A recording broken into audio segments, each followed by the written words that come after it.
Pengintai dari militan Republik Rakyat Donetsk atau DPR menghancurkan kendaraan lapis baja pasukan Ukraina. Rekamannya ramai beredar di Telegram pada Sabtu 21 Januari 2023 kemarin. Dalam melakukan pengintaian di malam hari, pengintai dari Batalion Tujuan Khusus Terpisah Pengawal Ketiga DPR membidik dari kejauhan kendaraan lapis baja musuh. Kendaraan Ukraina dihancurkan oleh awak sistem rudal anti-tank. Rekamannya pun menuai berbagai komentar dari warganet.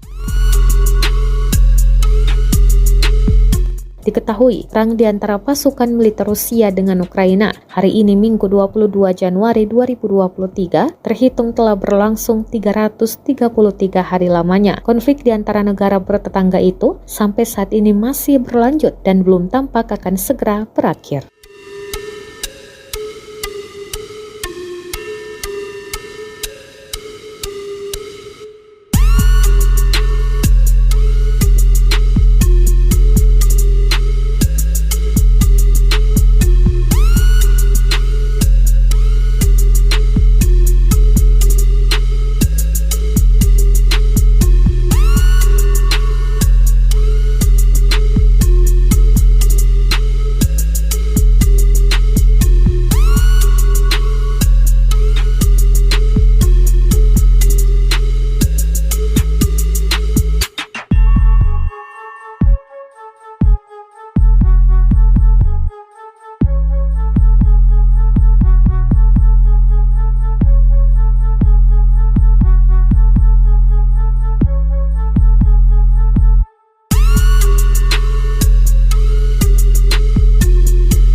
Terima kasih sudah nonton.